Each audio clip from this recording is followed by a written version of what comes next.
अस्सलाम वालेकुम dear students. आज की वीडियो में हम डिस्कस करेंगे केमिस्ट्री का एक और टॉपिक केमिकल इक्विलिब्रियम।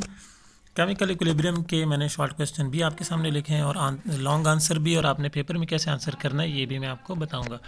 सो स्टार्ट करते हैं। Chemical equilibrium is the state of a reversible reaction at which the rate of forward reaction becomes equal to the rate of reversible reaction and the concentration of the reactant and products remain constant. ठीक है जी, समझिए इसको।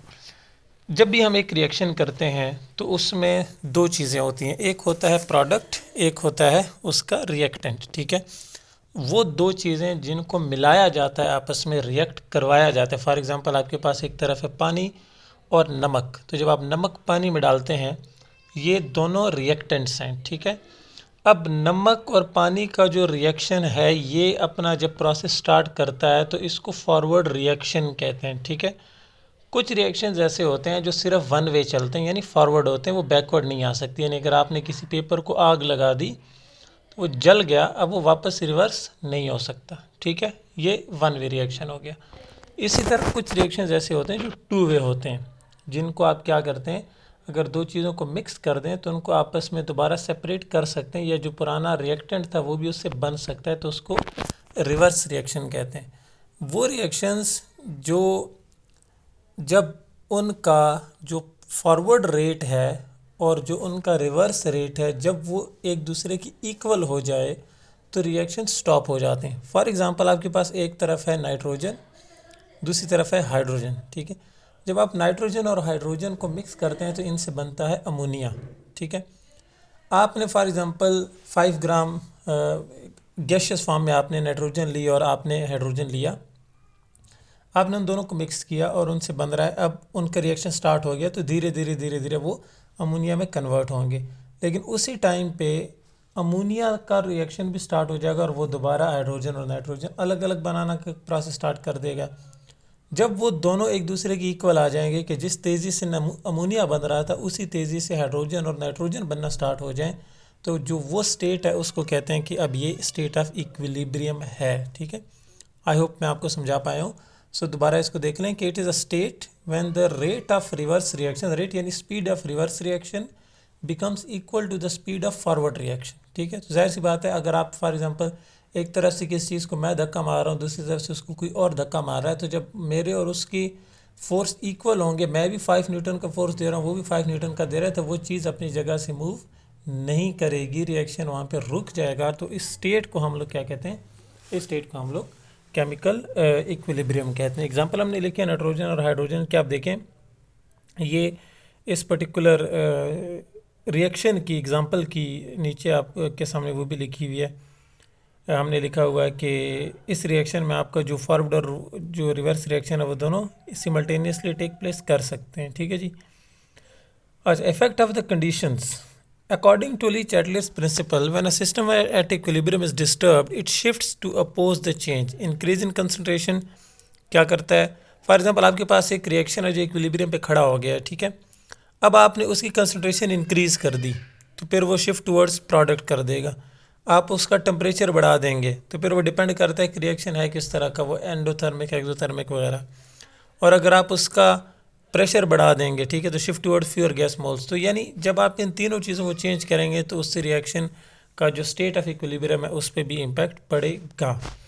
दो तरह के होंगे आपके सामने, एक है reverse reaction. Reverse reaction is one that can proceed in both forward and backward reaction and is represented by a double arrow. ठीक है, जब भी आपके पेपर में या आप लिखेंगे तो रिवर्स रिएक्शन में हमेशा डबल एरो होगा, क्योंकि वो फॉरवर्ड भी हो सकता है, बैकवर्ड भी हो सकता है। एग्जांपल में अगेन हाइड्रोजन नाइट्रोजन का हम लोगों ने अमोनिया बनाया हुआ है, तो देखिए अगर N2 और H2 को रिएक्ट करेंगे तो उससे 2NH3 बनेगा। ठीक है, यानी 2 ग्राम्स ऑफ नाइट्रोजन और 5 grams of 2 atoms of nitrogen and 5 atoms of आपके पास हाइड्रोजन बनेंगे।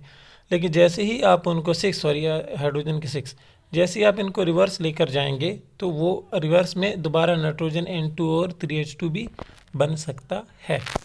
फिर आपके पास आते हैं डायनामिक रिएक्शंस या डायनामिक नेचर। डायनामिक नेचर या dynamic reverse reactions are also known as chemical equilibrium is dynamic because both forward and reverse reaction continue to occur at equal rates. ठीक है, although no visible changes observed. एक और भी type होती है reactions की, that is known as irreversible reactions. Irreversible reactions में we do not see the phenomena of reaction going backwards toward the product. उसमें हमेशा वन वे ही होता है.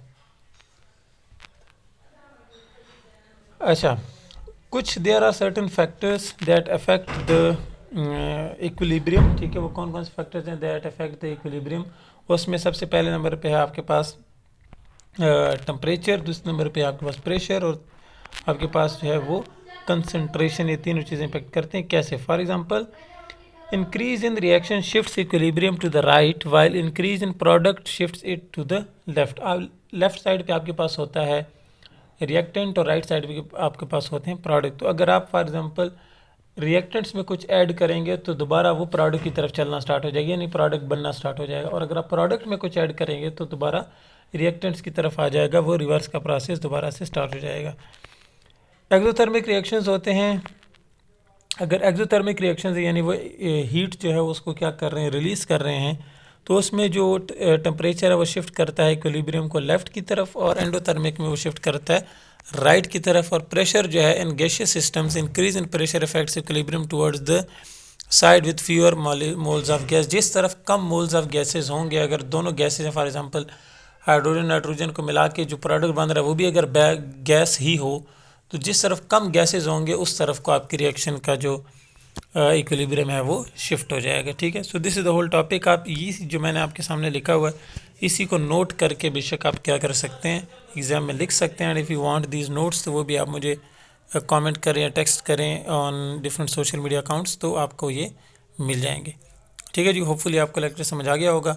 कल इंशाल्लाह हम दूसरे लेक्चर पे बात करेंगे. तब तक के लिए थैंक यू वेरी मच. अल्लाह हाफिज़.